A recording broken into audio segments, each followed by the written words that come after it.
Episode ini padat banget. Dari gadget, ada yang prediksi gua terbukti, dan kita juga akan ngelis gadget Apple mana yang akan tertinggal pada update iOS berikutnya.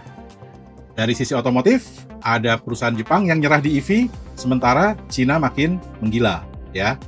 Untuk hot take-nya kali ini, yes, kemarin BBM naik dan banyak yang nggak sadar kalau mobilnya nggak bisa turun kasta. Udah, duduk dulu ya, ini episode yang terworth it. Welcome to RA Channel News Drop. Let's go!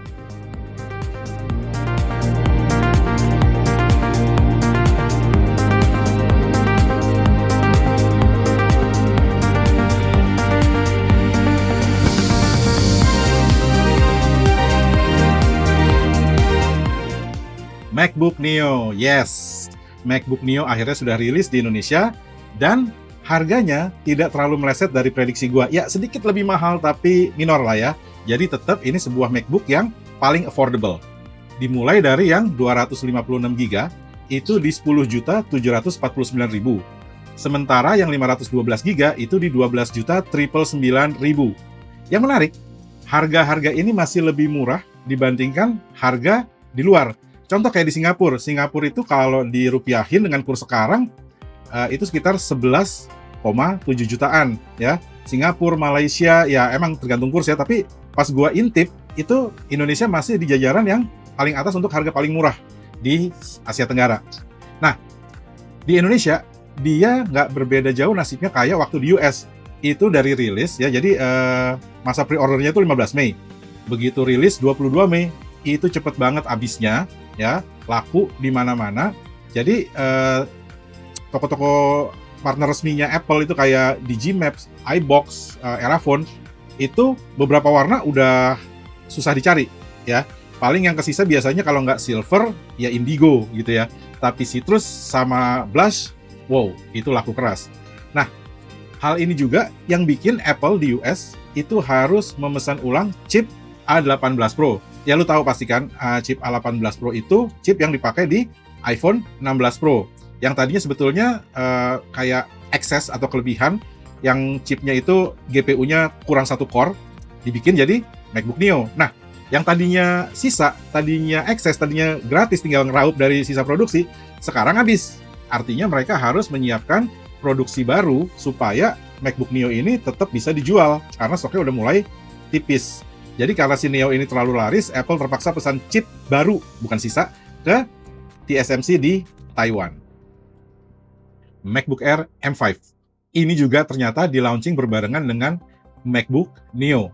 Cuman nggak semeriah MacBook Neo ya, nggak seheboh. MacBook Neo ini beritanya gue juga cuma lihat tipis-tipis aja, tahu-tahu launching aja. Nah, yang menarik, di M5 ini, di MacBook Air M5 sudah tidak ada lagi varian storage 256GB. Variannya dimulai dari yang paling rendah itu 512GB dengan RAM 16GB. Harganya di 20.449.000. Di atasnya ada yang varian 1TB, RAM juga 16GB, itu harganya di 23.999.000. Dan top of the line-nya adalah 1TB, tapi RAM-nya 24GB di harga 27.499.000. Nah, tapi ada satu hal yang perlu lu perhatiin ya. Kalau dulu di M4 itu lu beli yang 256, itu CPU-nya 10 core CPU, 8 core GPU. Sementara kalau lo upgrade ke 512, itu langsung dapat 10 core CPU dan 10 core GPU. Dan untuk M5 yang 512GB ini, dia 10 core CPU dan hanya 8 core GPU. Jadi mungkin nggak apple to apple ya, makanya gue bisa ngerti kenaikan harganya tuh nggak terlalu jauh. Kalau si M4 yang sekarang mungkin udah gaib ya, di mana-mana susah nyarinya. M4 itu dulu tuh dijual antara 18 gede sampai 19 menengah lah ya. Nah, sementara si M5 dia naiknya tuh kelihatannya kayak nggak signifikan, antara 1-1,5 juta. Tapi ternyata untuk varian terbawah dia core GPU-nya berkurang, jadi hanya 8 core gitu. Kalau lu mau yang 10 core CPU, 10 core GPU, ya lu wajib upgrade ke yang 1TB. Nah, harga yang gue sebutin tadi untuk yang 13 inch ya, dan dia juga tersedia varian 15 inch. WWDC 2026, ini yang orang-orang yang tertarik dengan teknologi, apalagi untuk ekosistem Apple, pasti udah nungguin nih beritanya. Karena di WWDC itu biasanya akan dikasih tahu iOS terbarunya nanti apa, dan fitur-fiturnya apa aja, dan iPhone mana aja yang masih di support. Nah, kali ini gue akan bahas dari sisi AI-nya aja, karena memang Apple itu udah agak ketinggalan ya soal AI, dan mereka sekarang mengejar ketinggalan tersebut dengan memasukin AI ke dalam iOS 27. Jadi kalau untuk device mana yang disupport, itu sebetulnya mulai dari iPhone 11. Yes, pemilik iPhone 11 bisa bernafas lega, tapi dari sisi AI-nya sendiri, ini dibagi menjadi 3 tier, ya. Tier pertama, itu tidak ada AI sama sekali. Ya, tier pertama itu termasuk iPhone 11, 12, 13, 14, iPhone SE Gen 2, dan iPhone SE Gen 3. Ya, tetap dapat full iOS 27, tapi no AI. Untuk tier 2, dia ada AI, tapi AI-nya tuh via cloud, ya, bukan on device. Yang dapat siapa aja? iPhone 15 Pro, iPhone 16 series, ya. Jadi kalau 16 series itu berarti ya mulai dari yang base model sampai Pro sampai Pro Max. Lalu iPhone 17 yang base model, yang RAM-nya 8 GB. Jadi dapat AI tapi via cloud, dapat writing tools, dapat Siri chat, dapat visual intelligence, tapi semuanya jalan di cloud Apple, bukan on device.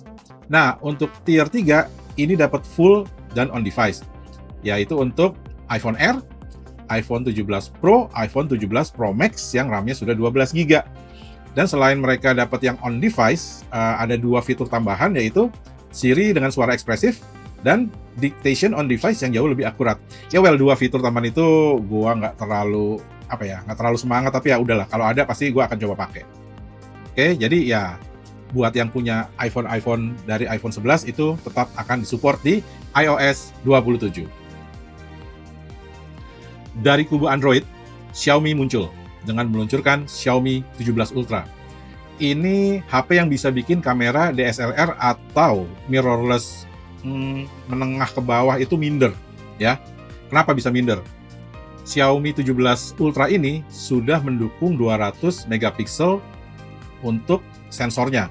Tapi 200 megapiksel itu dia didukung dengan telefoto mekanis yang focal length-nya itu bisa bergerak fisik saat melakukan zooming. Jadi bukan digital seperti HP-HP lain, ya. HP lain mungkin bisa bilang, wah, zoom sekian kali. Nah, nggak semuanya itu optical. Ada yang sifatnya digital. Jadi cuman cropping. Apa efeknya kalau cuman cropping? Artinya gini, ketika lu ambil gambar, sensor lu 48 megapiksel, oke? Nah, ketika lu ambil, nah itu bener ya, 48 full megapiksel. Tapi ketika lu cropping secara digital, dia itu akan memotong bagian gambar yang di luar yang dibutuhkan, sehingga gambar terlihat dekat, terlihat besar, tapi resolusinya menurun. Kalau yang Xiaomi, enggak. Jadi dia 200 megapiksel, dia native di setiap titik zoom. Lu mau zoom di berapapun, tetap akan 200 megapiksel. Yang lebih gila lagi, sensor utamanya juga gede, ukurannya 1 inch. Sehingga dia mampu untuk melakukan perekaman video 8K. Xiaomi juga seperti biasa, sudah bekerja sama dengan Leica. Harganya gimana? Harganya itu di 20 jutaan. Atau tepatnya 19.999.000 kalau dilihat di websitenya Xiaomi, ya. Xiaomi 17 Ultra ini sudah tersedia dari bulan Maret 2026. Oh, prosesornya apa nih? Prosesornya Snapdragon 8 Elite Gen 5, didukung juga dengan baterai 6.800 mAh. Ini menjanjikan, ya. Dari sisi prosesor, oke. Dari sisi sensor kamera, oke. Ada zoom mekanis. Terus baterainya juga gede. Ya, gue pengen nyoba sih sebetulnya kalau bisa mendapatkan unit test. Gue penasaran sih hasilnya akan seperti apa. Ada yang comeback dari Huawei. Huawei Mate 80 Pro resmi diluncurkan di Indonesia tahun 2026 ini, tepatnya di tanggal 24 April. Kenapa gue bilang comeback? Jadi Huawei Mate seri terakhirnya itu yang di launching di Indonesia itu adalah Mate 40 Pro Oktober 2020, ya. Ya unless ada yang masukin di luar jalur resmi, ya, atau beli di luar negeri gitu, ya itu beda cerita. Tapi secara resmi seri Mate itu masuk terakhir Mate 40 Pro di Oktober 2020. Nah, Huawei Mate ini tentunya bukan Android, dia menggunakan OS buatan sendiri, yaitu Harmony OS. Harganya di 16.999.000, Dia layarnya 6,75 inch LTPO OLED 2,8K, 2.8K, lalu sensor kamera 50 megapiksel, dan dia juga sudah mendukung wireless charger sebesar 80 watt. Ini jadi untuk wireless chargingnya dia akan cukup cepat karena mendukung 80 watt, dan tidak lupa juga sudah certified IP68 dan IP69 untuk ketahanan air dan debu. Tersedia dalam 3 varian warna, hitam, hijau, dan emas. Nah, penggemar Huawei, fansnya Huawei boleh bergembira, silahkan coba sendiri, ini sih menjanjikan banget di atas kertas. Dan bentuknya juga, ya gua akuin keren. Dari dunia gadget, kita ke otomotif. Cherry QQ. Ayo, masih ada yang inget nggak Cherry QQ yang pertama tampil di Indonesia? Itu bentuknya, sorry to say, kurang ya, bahkan untuk zamannya. Dan Cherry comeback membawa Cherry QQ itu kali ini dalam format EV. Jadi kalau yang dulu itu masih pakai mesin internal combustion, yang sekarang EV. Ini belum launching resmi, nanti launching resminya mungkin di Gias ya, Gias 2026 yang mulai dibuka di 30 Juli, tapi gue amazed sama speknya yang dijual di mainland China. Dia itu fast charging-nya dari 30 sampai 80% diklaim bisa dalam 16 menit. Tentunya di charger atau di SPKLU yang kompatibel ya, yang sesuai. Lalu untuk ADAS dan safety-nya, fiturnya pasti udah lengkap. Dan yang di spek China itu, dia ada fitur yang untuk parkir sendiri. Wah, kalau bener fitur parkir sendiri itu masuk ke Indonesia, ini akan jadi game changer. Tapi, berapa harganya bro kalau bisa secanggih itu? Nah, untuk harga di Cina sendiri, dia kisaran antara 142 sampai 190 juta rupiah kalau di kurs ya. Mungkin prediksi gua itu dia akan ada di 200 jutaan kecil kalau ketika masuk ke Indonesia. Ya mungkin 215, 220 gitu. Di Cina sendiri, Cherry QQ ini laku banget. Jadi ketika launching, dalam 2 jam sejak launching, dia sudah mengantongi 56.000 lebih pesanan. Nah, kita lihat di Indonesia, gua sih optimis akan selaku juga kayak di Cina, tapi nggak tahu seberapa laku ya. Harusnya ini cukup menarik posisinya si Cherry QQ ini. Dia kecil ya, mobil perkotaan, listrik, canggih, bisa parkir sendiri. Ini ibu-ibu berbahagia sih, apalagi kalau nanti si Cherry ngeluarin yang pink, rame. Ibu-ibu, cewek-cewek kuliahan itu akan antri beli si Cherry QQ. Next, Honda. Tapi kali ini Honda yang roda 2, motor. Mereka mengeluarkan Honda WN7. WN7 ini adalah motor listrik. Jadi WN itu kodenya adalah W itu win, N itu naked, dan 7-nya itu kelas dayanya ya, klasifikasi mereka. Biasanya kalau motor listrik tuh apa sih bentuknya, paling kalau nggak skuter ya bebek gitu ya. Nah, yang menarik WN7 ini bentuknya motor full size, motor laki lah dibilangnya. Itu gagah banget, keren banget, lu bisa lihat di layar monitor ya. Dan tenaganya untuk outputnya itu dia dianggap setara dengan sepeda motor ICE di kelas 600 cc. 600 cc, jadi sebuah motor listrik yang tenaga outputnya setara dengan motor 600 cc. Sementara untuk torsinya, dia setara sama motor 1000 cc. Ini bukan gaya doang sih guys kalau gue bilang. Ini gaya iye, keren iye, kenceng iye. Sayangnya, WN7 ini baru dijual di Eropa, ya di beberapa negara Eropa, salah satunya Inggris. Dan untuk harga, dia itu dijual di 12.999 pound sterling. Ya, silahkan lu convert sendiri ya kursnya ya. Si WN7 ini sekali charge bisa menempuh kurang lebih 130 km dan mendukung fast charging dari 20% sampai 80% dalam 30 menit. Honda lagi, tapi kali ini untuk kendaraan roda 4, dan ini berita sedih, kurang menyenangkan. Jadi tadinya, Honda dan Sony itu berkolaborasi untuk membuat mobil listrik dengan nama Avila. Tapi, di bulan Maret 2026, Honda merevisi strategi untuk EV-nya, sehingga beberapa model terpaksa dibatalkan, salah satunya Avila ini. Dia ikut hangus.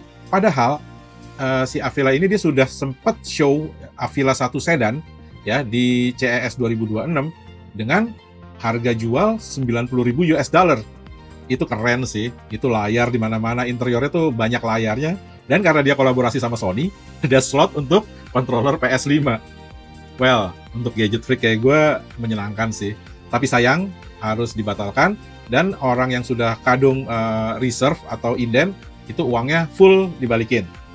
Nah, di Amerika sendiri yang dibatalkan adalah Avila 1 sedan tadi, Avila SUV, Honda Zero Series SUV, Honda Zero Saloon, dan Acura RSX EV. Ini juga gue sedih sih, gue udah lihat renderingnya, gue udah lihat foto-fotonya. Ini keren, SUV, tapi bentuknya gagah ya, crossover sih bukan SUV, dan dia listrik. Jadi untuk mobil EV di Amerika, Honda tinggal punya satu jenis saja, yaitu Honda Prologue. Bentuknya seperti ini. Oke, kita sampai di bagian hot take. Ya, ini emang lagi ramai. Bahkan kemarin sempat sampai ada demo segala. Pertamax naik 32%. Jadi untuk harga-harga bensin di Indonesia saat ini, untuk yang RON 90 atau Pertalite, itu harganya tetap 10.000. Untuk RON 92 Pertamax, itu harganya jadi Rp16.250 atau naik di Rp3.950. RON 95 alias Pertamax Green jadi Rp17.000 atau naik Rp4.100. Sementara RON 98 Pertamax Turbo tetap di Rp20.750. Iyalah tetap, baru juga naik belum lama, sekitar 2 bulanan mungkin. Ya, harga ini berlaku mulai di 10 Juni. Nah, dengan kenaikan seperti ini, banyak orang yang turun kasta kayak gua, ya, yang mobilnya tadinya gua tuh isi selalu Pertamax Turbo. Nah, begitu Pertamax Turbo naik ke Rp20.750, ya gua turunin, gua isi Pertamax Green, ya, karena masih bisa gitu ya, kalau sesuai buku petunjuk dan secara teknis itu masih bisa.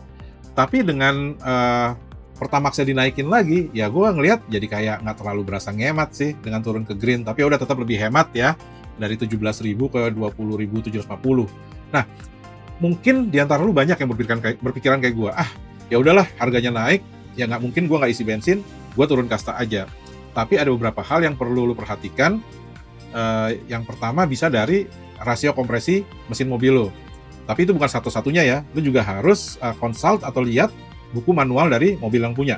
Oke, secara teknis untuk kompresi 9:1 atau 10:1 itu masih bisa pakai Pertalite ya, yang RON-nya 90. Itu mungkin mobil-mobil lama yang di bawah 2018 masih bisa. Dan gue di sini ngomongin teknis, jadi kalau masalah aturan ya harus ngikutin aturan sih kalau mau ngisi yang Pertalite gitu ya. Lalu yang kompresinya 10:1 sampai 11:1 itu udah harus Pertamax yang oktannya 92, RON 92. Itu biasanya LCGC, sedan, atau MPV modern. Lalu yang kompresinya di 11:1 sampai 12:1, itu udah wajib naik lagi ke Pertamax Green yang RON 95. Itu biasanya SUV turbo, atau yang kalau di Toyota tuh mungkin yang GR Sport. Ya. Dan terakhir yang rasio kompresinya 11:1 sampai 13:1, udah itu kudu Pertamax Turbo RON 98. Ini biasanya mobil-mobil sport atau yang performance oriented. Tapi balik lagi ya, tidak hanya berdasarkan angka rasio kompresi ini, lu juga harus consult ke buku manual mobil lo.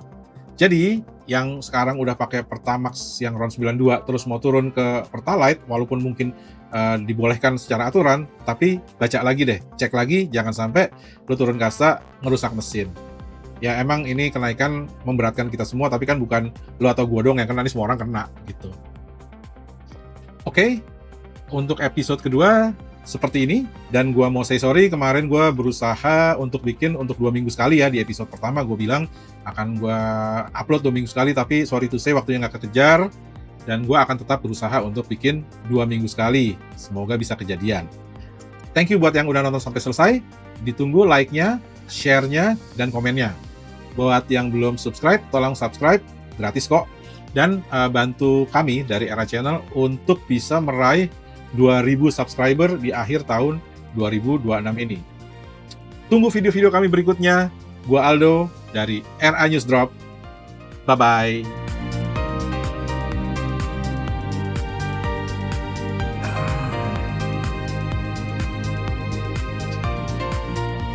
Bensin mahal banget ya.